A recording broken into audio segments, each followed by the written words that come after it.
Hello, and welcome back to Felony Spectator. I am your host, Heather. Today we have an interesting case.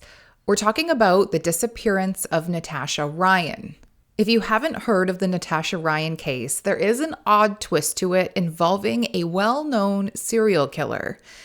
Let's get right into it so I don't give you any spoilers. Natasha was born to parents Jenny Ryan and Robert Ryan, who had a total of 3 kids together, Donna, Natasha, and Christopher. After 12 years together, in 1992, they would separate and soon file for divorce. Robert moved to Bundaberg, Australia, and the kids stayed with Jenny, but they still visited their dad, Ryan, on school breaks and vacations. Jenny moved the kids in with her friend Darian Kerwin and her 3 kids, so 6 kids altogether in one home from what I understand.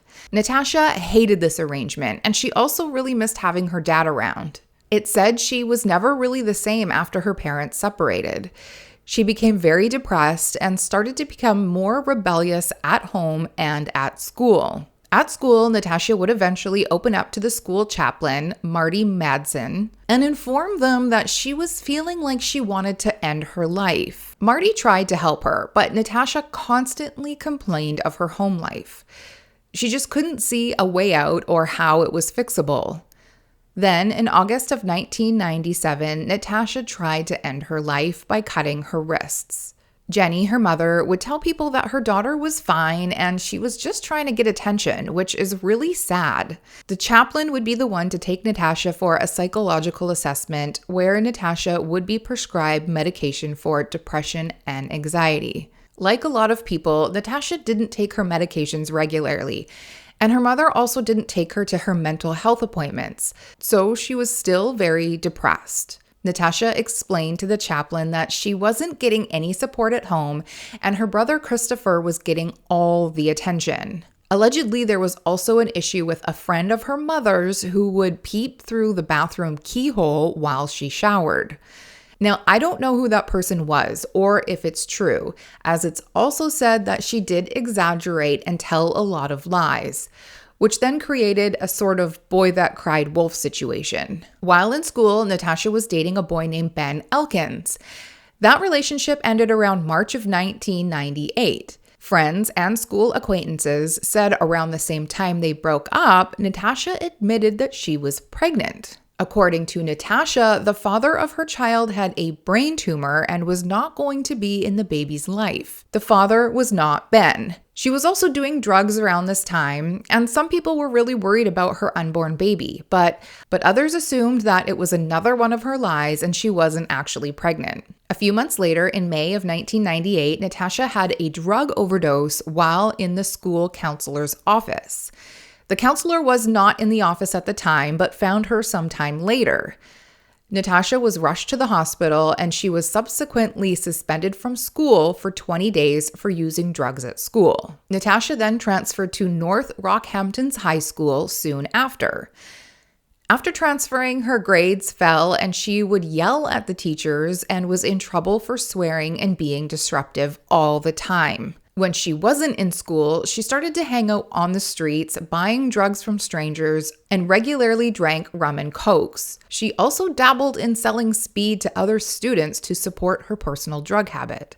She would lie and tell people her mother had cancer, which wasn't true, and that her sister found her in bed with her sister's boyfriend, Scott Black, which was technically true. I guess when Donna found them, they were fully clothed.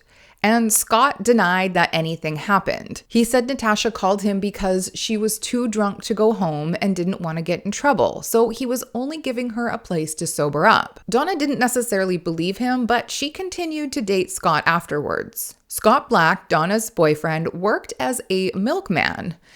Natasha often snuck out of the house or skipped school to hop into his milk truck and hang out with Scott while he was working. And Donna always thought Natasha was jealous and had a crush on Scott, maybe even suspected something was going on, but I don't think she really realized how serious the relationship was. On July 11th, 1998, Jenny, Natasha's mother, saw Natasha in the milk truck again. And this was really surprising to her because Scott had told Donna earlier in the day that he was tired and was going to stay home to catch up on some sleep. Instead of sleeping, he was driving around with Natasha. Jenny told Natasha that she was to come home immediately and to stop hanging out with him. And Natasha was pretty angry at her mother for that. Then the next day, on July 12th, 1998, Natasha seemingly vanished. According to Jenny, her mom, when she came home, Scott was asleep on the couch and Donna was washing dishes. She was told that Natasha was walking the dog. But by 5:30 in the evening, when Natasha still hadn't returned home, she questioned Scott and Donna again. Scott claimed Natasha was either walking the dog or maybe she took her bike to take the dog for a run. He'd drive around trying to find her unsuccessfully. Jenny called her friends to no avail, and she would finally be reported missing. Police, too, spoke with family and friends again, including Scott, who basically refused to help look for Natasha. He said he already tried to find her and he couldn't. Scott assured everyone that he did not know where Natasha was. Police went to media, and 3 days after her disappearance, staff from Simpson's Motel in Rockhampton contacted police because they believed they met Natasha while bringing fresh towels to a teen in one of their rooms. A teenage girl had been staying in room 3 since Monday, which was the day that she disappeared. They described the man who booked the room as someone who police thought matched Scott Black's description. This man also allegedly drove a milk truck and wore a shirt advertising a milk product. Police went to the motel, but Natasha had already checked out of the room, so they went to Scott's place of work to interrogate him further. Scott would admit that he had dropped her off at the Rockhampton Music Bowl that morning and was going to pick her up after work. Police would find Natasha at the Rockhampton Music Bowl, and Scott would be charged with her abduction.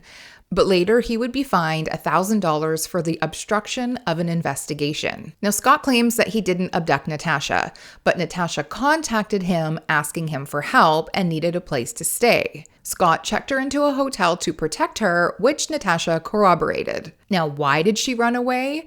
According to Jenny, Natasha had been involved in a serious incident when she was 12. And the person responsible for the serious incident was being released from prison, so Natasha ran away due to the stress of that situation. Natasha's side of the story was that she just needed time away from her family to think. Natasha would return home to her mother's after being found, and welfare staff checked in and saw that Jenny was acting supportive. Natasha seemed comfortable, so it was decided that she could stay and the case was basically closed. Now, after all this, Donna and Scott continued to date even though he helped her sister hide. Part of Scott's bail conditions were that he was not to see Natasha.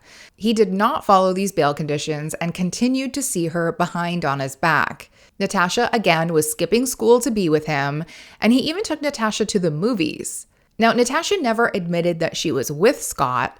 Instead, she would tell her friends she was dating someone named Terry to disguise who she was actually with. Now, remember the rumors that Natasha was pregnant? Well, after she returned home from running away, Natasha confided in a friend that she had taken a pregnancy test and that she was, in fact, pregnant. She took the test and her friend to the school counselor for help. Now, this was according to the school counselor. The counselor advised her to stop doing drugs and to seek medical attention for the pregnancy. At this point, Natasha revealed that she wanted to run away again because she couldn't tell her mother. Instead, she thought she could just have the baby and return home afterwards. The counselor didn't think this was a good idea and still encouraged her to seek help. Near the end of August, Donna and Scott broke up after he got drunk and revealed that he had another girlfriend. He wouldn't tell Donna the name of his new girlfriend, but she may have suspected that it was Natasha. Then on August 31st, 1998, Jenny would take Natasha to school at Rockhampton High School and gave her $6 for lunch. Natasha was wearing regular clothes, had her backpack on, and a leather choker with a 3-leaf clover pendant, as well as a silver dolphin ring. Natasha leaned over and told her mother that she loved her, and off she went to school. Some reports say that she did go to school, but left halfway through after getting in trouble for something. Other reports say that she didn't go inside, and instead she hid in the bushes until she saw her friends. She called over her friends Ebony Loomis and Mayoha Tokatawa, revealing that she wasn't going to school and she had planned to run away. They didn't ask Natasha what her plans were or where she was going. Instead, they smoked cigarettes and talked about nothing important. When Jenny later went to school to pick Natasha up, she wasn't there. Jenny called her friends' homes and she wasn't there either. Nothing of Natasha's was missing. Her toiletries, her clothes were all untouched at home, so Jenny didn't immediately think that she ran off again. Her mother assumed she'd return, but being that Natasha had a history of running away, she did report her missing anyways. Police told her to wait a few days as Natasha was a known runaway, and being that her belongings were all still accounted for, she'd probably come home soon. 2 days later, Natasha called Ebony and Mayoha, asking them to meet her at the cinema. When they saw her, she was wearing men's clothing. She claimed they were her uncles and that she had been staying with her grandma. Other witnesses would later come forward to say that they also saw her smoking outside the cinema with an older man. Ebony and Mayoha hung out for a bit, but by 9:30, Natasha said she had to go because her grandma was picking her up. She then took off running down a lane beside the cinema. Ebony and Mayoha tried to see where she went and noticed a man crouched down smoking a cigarette and Natasha leaning against a yellow car down the alley. They assumed that this was Scott's car as they'd seen him driving a yellow car before. Scott's mother had owned a yellow car and he often drove it. They couldn't tell for sure who was crouched down smoking, but they assumed that it was Scott as well. That's the last time that her friends saw Natasha. Finally, on September 3rd, Jenny officially reported Natasha as missing. Investigators still assumed that she was a runaway and would eventually return, so not a lot was done in the beginning. When almost a month had passed without any contact from Natasha, did they take her disappearance more seriously? Now, at some point during the investigation, Scott also passed a letter Natasha apparently left on his milk truck. It read, "Dear Scott, hi, I just dropped over to say hi, but you weren't home. I really need a friend to talk to at the moment, but I don't think that I will come back because I don't want you to get into any trouble like last time. I'm in too much trouble at home and I can't stand to stay there anymore, so I ran away to someplace better. Maybe I'll see you again someday, but I just want to say thank you so much for being there for me and being such a good friend. Thank you, Natasha Ryan." Natasha's mom believed her daughter was truly missing this time. She didn't think Natasha would cause her family so much pain.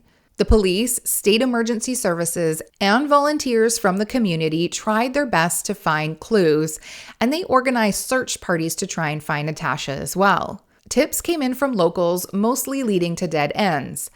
One resulted in Scott's parents' home being raided, where they found needles under his bed. It appeared as though he was injecting amphetamines, but he had moved out a few weeks prior, and I don't think anything came of that. Police did locate Scott at his new address, raided his new home, but didn't find any evidence of a female living in the residence. He still swore up and down that he did not know where Natasha was. His home was put under surveillance, and they tracked his milk truck as well for a few weeks. Another lead was that Ebony Loomis and her father had killed Natasha after Ebony went to school bragging about it.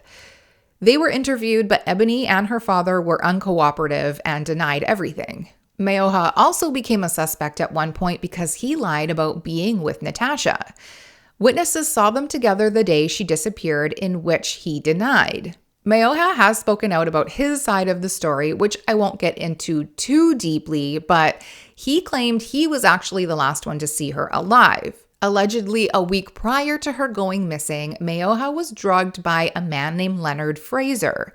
Leonard had drugged Mayoha and he was subsequently raped, possibly by another man. Natasha allegedly witnessed this, and Mayoha believed that this is why she ran away. Police didn't fully believe his story and he was arrested. Mayoha is very traumatized by what he went through as a suspect. If you Google his name, there's lots of information about what he said. Scott was also always a suspect, but police couldn't find any leads there either. Sadly, around this time, Natasha wasn't the only person who went missing.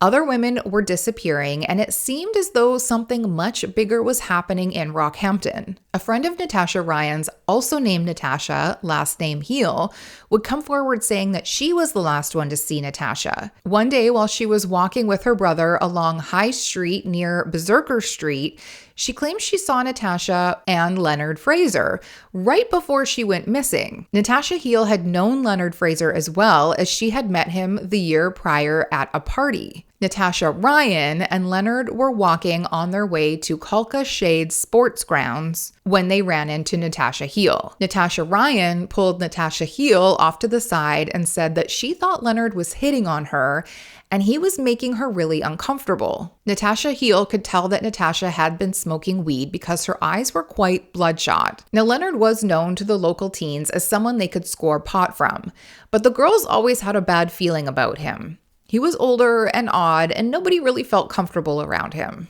He would talk about his disabled sister, and he always tried to get girls to come back to his apartment. Natasha Heel couldn't stay and chat. She needed to go as her brother was walking farther ahead without her. Natasha Heel said that they should meet up soon and said goodbye, and that would be the last time anyone officially saw Natasha Ryan. Leonard Fraser had been on the radar of the police as he was a known sex offender with a record. When police learned he was last seen with Natasha, he would be questioned, but he took off with his intellectually disabled girlfriend, who he referred to as his sister. Police did track him down with his girlfriend, and he was arrested for killing 9-year-old Kara Steinhardt, who was walking home from school. Leonard's girlfriend was also in possession of a dolphin ring and leather choker that resembled what Natasha was wearing the day she disappeared from school. And not only were Kara Steinhardt and Natasha gone, there were other disappearances in the area as well.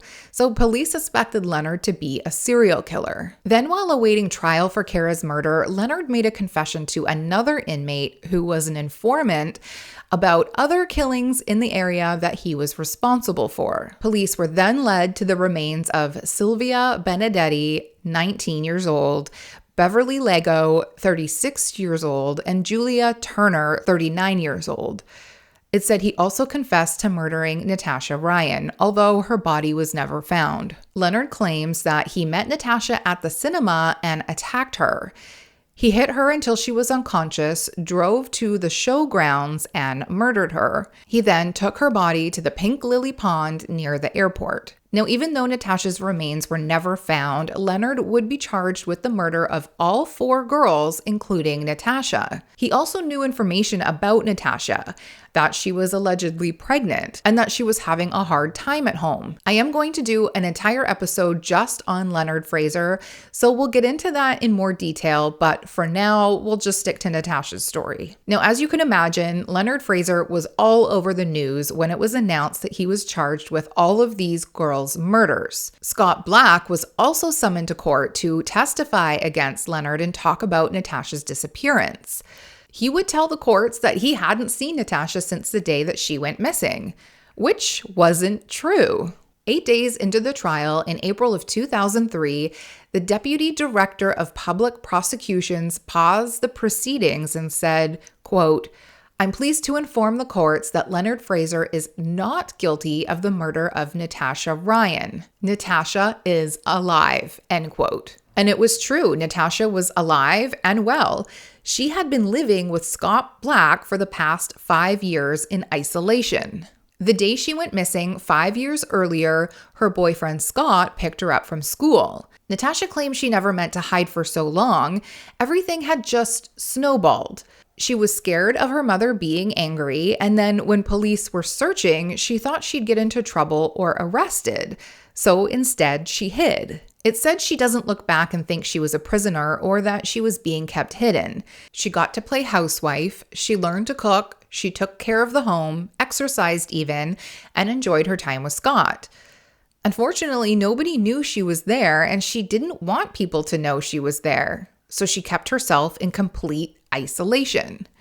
The curtains were always kept shut, her clothes were never dried outside on the line, and she even sewed herself sanitary products out of bath towels so Scott wouldn't be seen buying feminine products. If anyone came to the home, she hid in the cupboard. Scott's neighbors also didn't suspect anything either. Scott always kept to himself and would go to work, come home, and didn't bother anyone. Natasha insists that this was her choice. She wanted to be there. She did go to the beach, but only in the middle of the night and only for a very short period of time. The sun never touched her skin, and those trips only happened about 6 times. Other than that, she was inside the house. There was a lot of speculation as to why Natasha did this. Now, remember, a school counselor reported that Natasha was pregnant when she disappeared, and she was quite upset while at school. Maybe she left to go get an abortion and never returned home. Her and her friends would also do drugs together, so some would say that she wanted to leave so she could party with Scott. There were needles under his bed before he moved out, so that could have been likely as well. With that said, there was no records of Natasha ever having a baby or attending an abortion clinic, unless she used a fake name. Natasha would deny these rumors and say that she wasn't pregnant, wasn't on drugs. She wanted to escape her life. She didn't want to be at school or at home, and being with Scott was what she wanted. It wasn't meant to be this big thing. Maybe it was just for a few nights, but after some time passed, she feared it was too late and she decided to stay. Lots of people truly believe that someone must have known. It's said that Scott had some relatives stay over, and once he even gave a female friend a tour of his apartment. So was Natasha in the closet that entire time, or did someone know she was there? Natasha did keep journals, and things weren't always as easy as she made them seem. She didn't have a support system or anyone to turn to if they had arguments. She talked about how he called her names, they fought over TV shows, and sometimes they'd fight after consuming too many beers. He also once grabbed her throat as well in a heated argument. She basically gave away her entire life to be with Scott and live in their home together. Now, even though she claimed she wasn't a prisoner, she was too scared to leave. She didn't want to upset him or get him in trouble.